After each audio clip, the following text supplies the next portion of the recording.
इस कार्यक्रम के उपन्यासक हैं श्री वीरेंद्र कुमार बड़जात्या, श्रीमती शशि बड़जात्या, पुत्र एवं पुत्र वधू वरुण कुमार बड़जात्या, प्राची बड़जात्या, पौत्री मिशिका बड़जात्या, पुत्री दामाद अनामिका शाह, विज्ञान शाह, दोहिती विधि शाह एवं दोहिती अद्विका शाह, निवासी जयपुर राजस्थान, पुत्री दामाद शुभ्रा छाबड़ा, रोहित छाबड़ा, दोहिती श्रव्या छाबड़ा, दोहता विहान छाबड़ा, निवासी दीमापुर, प्रवासी इटली।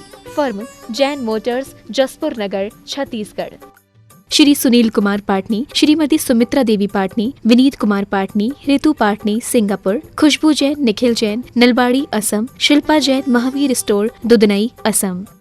श्रीमती चंदा देवी जैन, श्री ताराचंद जी जैन, पुत्र एवं पुत्र वधू श्री दीपक जैन, श्रीमती काजल जैन, पौत्र एवं पौत्री पार्थ जैन, काव्या जैन, पुत्र एवं पुत्र वधू श्री पंकज जैन, श्रीमती गरिमा जैन, एंजल जैन, देवांश जैन, बेटी एवं दामाद श्रीमती नीलू जैन, श्री नवनीत जैन, गुना, मध्य प्रदेश, दोहित्र एवं दोहित्री नमन जैन, नैनी जैन, बेटी एवं दामाद श्रीमती रानी जैन, श्री अमित जैन, दोहित्र एवं दोहित्री अवनी जैन, वेदांत जैन, नागपुर, समस्त इटारसी परिवार। श्री मुकेश जैन, श्री राकेश जैन, श्री प्रदीप जैन, श्री सोनू जैन, पुत्र मनोज जैन, मनीष जैन, आकाश जैन, पुत्री रूपाली, सुमन, मोहिनी, केसर, परी जैन, पुत्र वधू सुरभि जैन एवं Dhara Jain. Firm Vardhaman trading company, Vadodara, Gujarat.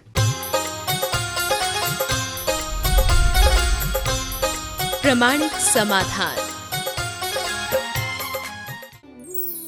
नमोस्तु गुरुदेव, व्यक्तित्व से क्या तात्पर्य है एवं इसके निर्माण में भावनाओं का क्या स्थान है? यदि व्यक्तित्व व कृतित्व के मध्य कोई संबंध है तो व्यक्तित्व को प्रभावी बनाने के लिए हम कृतित्व और भावनाओं को किस प्रकार संयोजित करें? देखिए, व्यक्तित्व क्या है? सबसे पहला महत्वपूर्ण संबंध व्यक्तित्व क्या है? व्यक्ति से व्यक्तित्व बनता है। सोना व्यक्ति है, गहना व्यक्तित्व है। सोना व्यक्ति है, गहना व्यक्तित्व है। और दूसरा उदाहरण देता हूँ, मिट्टी व्यक्ति है, मंगल कलश व्यक्तित्व है। अब उसके व्यक्ति में सन्निहित संभावनाओं की अभिव्यक्ति के बाद जो बचता है वो व्यक्तित्व होता है। व्यक्तित्व अच्छा भी होता है और बुरा भी होता है। मिट्टी से मंगल कलश भी बन सकता है तो शराब की कुल्हड़ भी। हम अपने जीवन को महान भी बना सकते हैं तो अपने जीवन का पतन भी कर सकते हैं। दोनों स्थितियां हमारे हाथ में। तो व्यक्ति के व्यक्तित्व में उत्थान पतन होता है।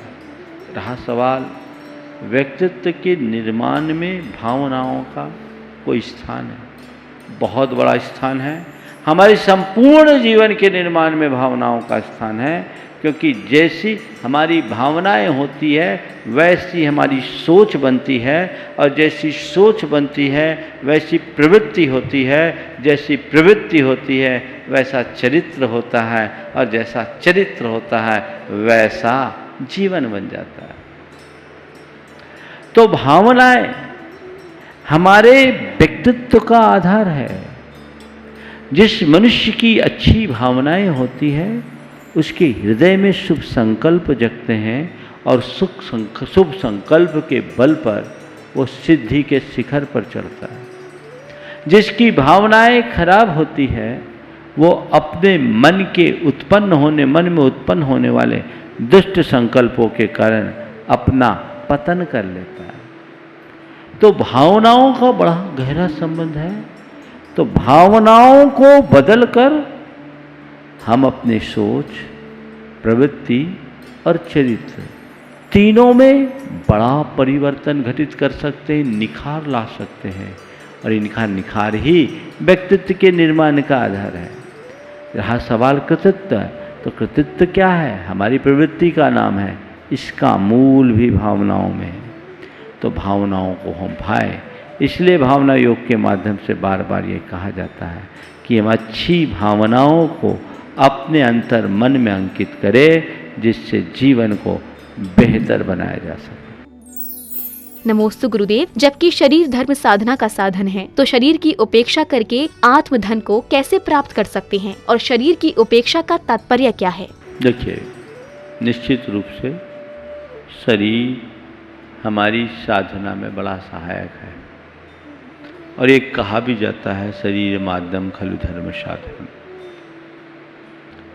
लेकिन दो बातें हैं, एक शरीर से मोह और एक शरीर का राग।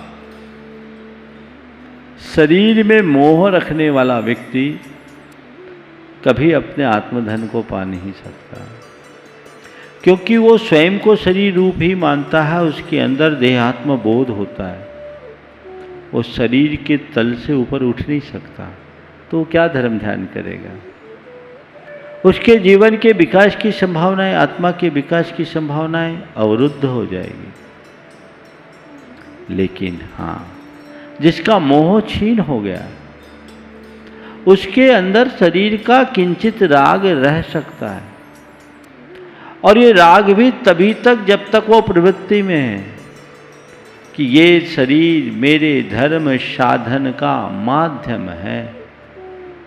पर सदैव एक बात को ध्यान में रखना चाहिए कि साधन या माध्यम का आलंबन तभी तक लिया जाता है जब तक साध्य न हो। जब साध्य सामने आ जाता है तो साधन से दृष्टि अपने आप छूट जाती है। सीढ़ी के माध्यम से छत पर पहुंचा जाता है,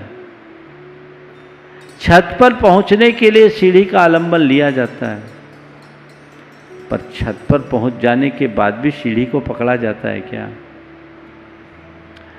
आत्म ध्यान लगाने के लिए शरीर एक माध्यम है, साधना और तपस्या में एक शरीर माध्यम है। लेकिन इस शरीर की साधना के बल पर जब कोई अपनी आत्मा में केंद्रित हो जाते हैं तो देह भाव से ऊपर उठ जाते हैं। उस समय शरीर के प्रति उनकी दृष्टि ही नहीं बचती। देह भाव से मुक्त हो जाने के बाद शरीर के प्रति दृष्टि छूट जाने से शरीर के प्रति न मोह होता, न राग होता, न आसक्ति होती।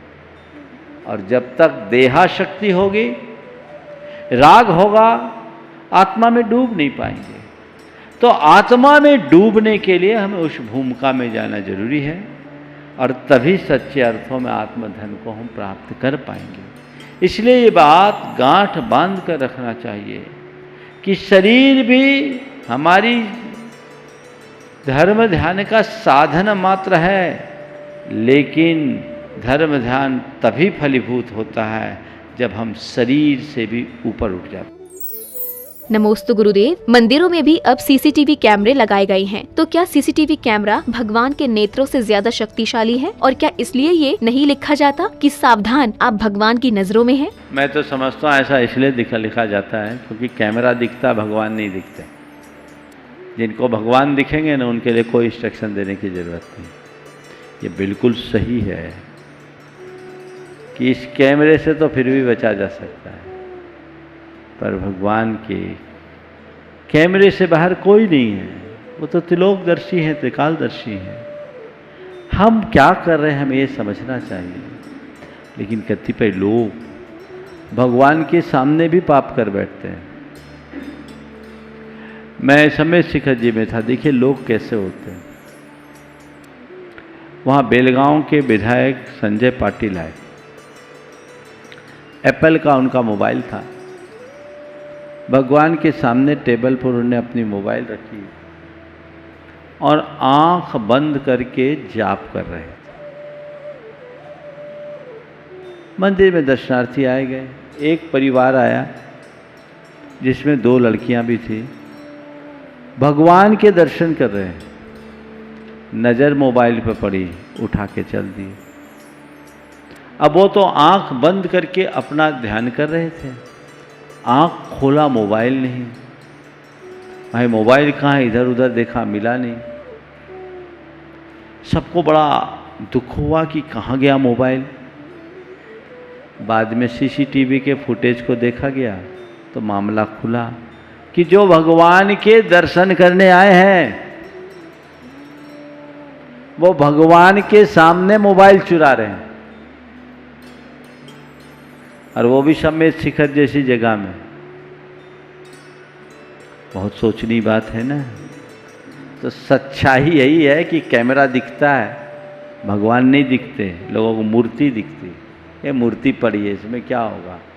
अपनी सोच को बदलिए, भगवान को देखने की कोशिश कीजिए, मूर्ति नहीं उसमें छिपे मूर्तिमान की तरफ श्रद्धा रखिए। भगवान क्या है उनके स्वरूप को समझिए, और उस स्वरूप को समझकर उनके प्रति श्रद्धा रख करके आप उनका विनय बंधन कीजिए, जीवन चमत्कृत हो जाएगा। फिर आपको अलग से कुछ कहने की आवश्यकता और अपेक्षा नहीं होगी। लेकिन लोग बहुत गड़बड़ करते हैं, यही जीवन की चूक है। नमोस्तु गुरुदेव, मैं प्रतियोगी परीक्षाओं में भी भाग लेती रहती हूँ। प्राय प्रथम स्थान कर लेने पर लोग मुझसे ईर्ष्या करते हैं, तो क्या प्रतियोगिता में भाग लेना मेरा धर्म नहीं है? देखो, धर्म ध्यान करो, बहुत अच्छी बात है कि आपकी धार्मिक कार्यों में रुचि है, और प्रतियोगिता में भाग लेने की भी रुचि, उसमें आप अव्वल आती हैं, तो ये आपकी प्रतिभा की और रुचि दोनों की एक पहचान है। लेकिन ऐसे लोगों को मैं एक सुझाव देना चाहूँगा, प्रतियोगिता तो प्रारंभिक और प्राथमिक स्तर के लोगों को प्रोत्साहित करने के लिए है। अब प्राइमरी के बच्चों की प्रतियोगिता में एमए का विद्यार्थी भागीदारी करे तो प्राइमरी के कितने बच्चों का हक मारेगा? उनके हक का ख्याल रखे।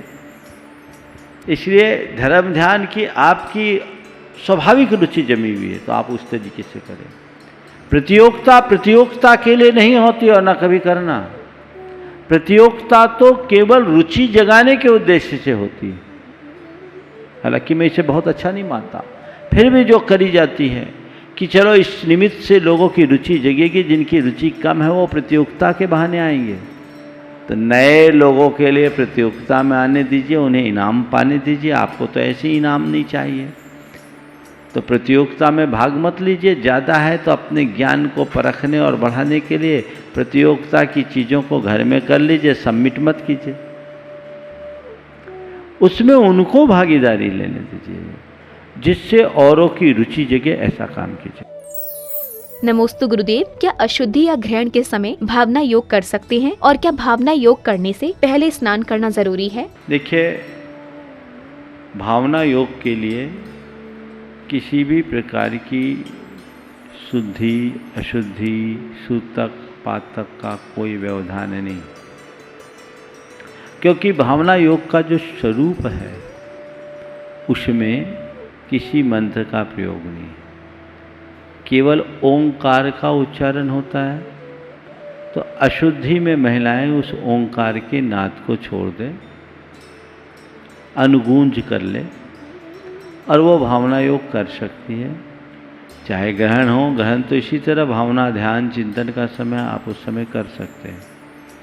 जहाँ तक स्नान करके भावना योग करने का सवाल है,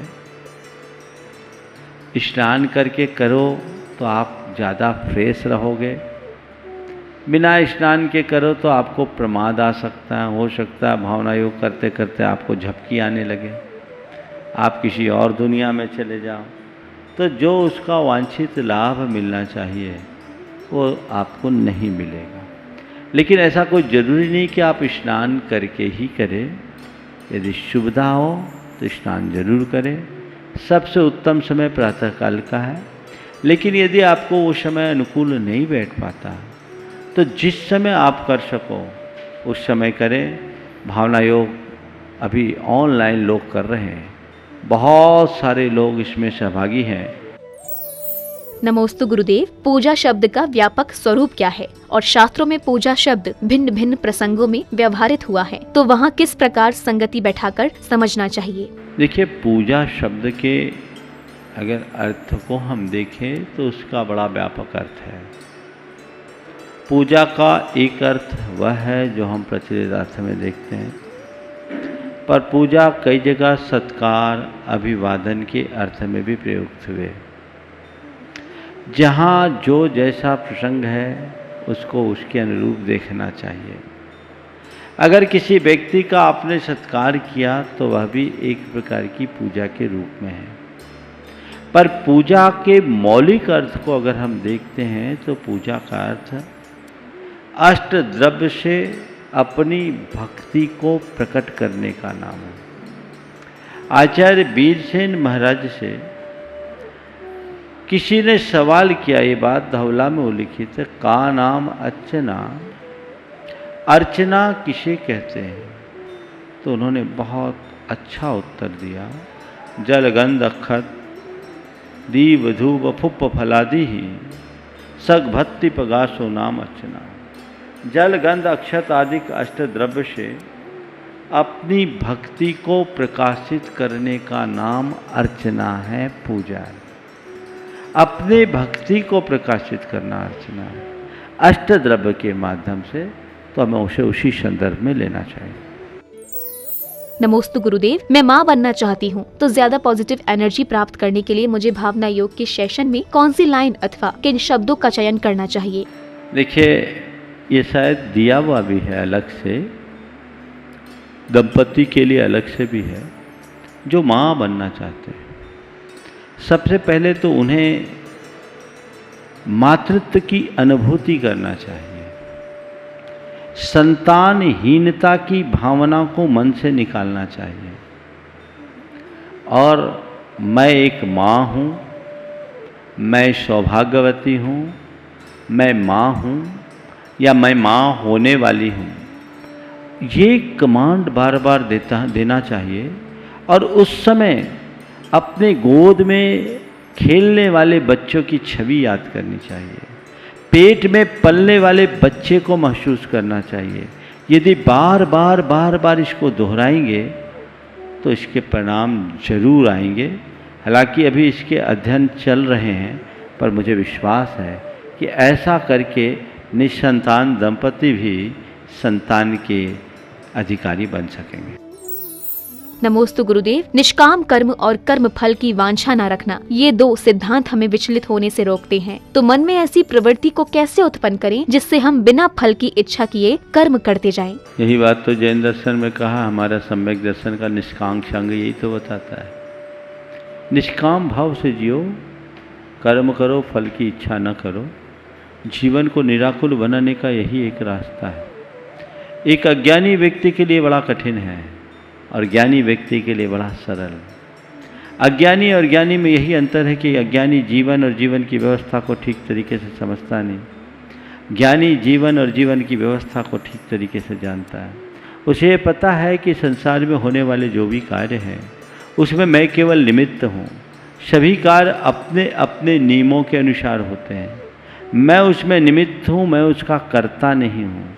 तो होता स्वयं जगत परिणाम, मैं जग का कर्ता क्या काम, ये विचार उसके अंदर होता है। कार्य कर रहा हूँ, करना मेरे हाथ में है, पुरुषार्थ मेरे हाथ में है, परिणाम मेरे हाथ में नहीं है। मैं जो चाहूँ वो हो, ये कतई संभव नहीं है, और जो मैं करूँ वो भी हो ही, ये भी कोई अनिवार्य नहीं।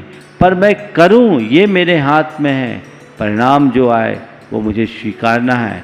इस सिद्धांत को जानने वाले व्यक्ति के मन में निष्काम भाव आता है।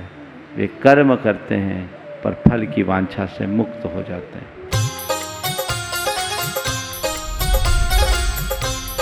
प्रमाणिक समाधान।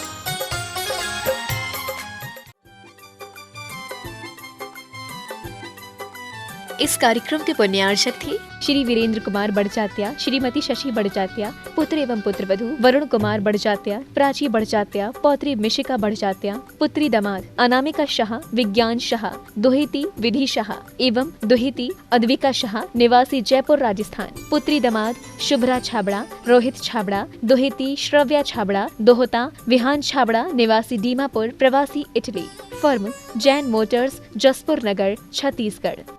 Shri Sunil Kumar Patni, Shrimati Sumitra Devi Patni, Vineet Kumar Patni, Ritu Patni, Singapore, Khushboo Jain, Nikhil Jain, Nalbari, Assam, Shilpa Jain, Mahavir store, Dudhnai, Assam. श्रीमती चंदा देवी जैन, श्री ताराचंद जी जैन। पुत्र एवं पुत्रवधू श्री दीपक जैन, श्रीमती काजल जैन। पौत्र एवं पौत्री पार्थ जैन, काव्या जैन। पुत्र एवं पुत्र वधू श्री पंकज जैन श्रीमती गरिमा जैन, एंजल जैन देवांश जैन। बेटी एवं दामाद श्रीमती नीलू जैन श्री नवनीत जैन, गुना मध्य प्रदेश। दोहित्र एवं दोहित्री नमन जैन नैनी जैन। बेटी एवं दामाद श्रीमती रानी जैन श्री अमित जैन। दोहित्र एवं दोहित्री अवनी जैन वेदांत जैन नागपुर। समस्त इटारसी परिवार। श्री मुकेश जैन श्री राकेश जैन श्री प्रदीप जैन श्री सोनू जैन। पुत्र मनोज जैन मनीष जैन आकाश जैन। पुत्री रूपाली सुमन मोहिनी केसर परी जैन। उदित जैन आशा अर्चना अंजना एवं धारा जैन। पुत्र वधू Surabhi Jain. Firm Vardhaman trading company Vadodara Gujarat.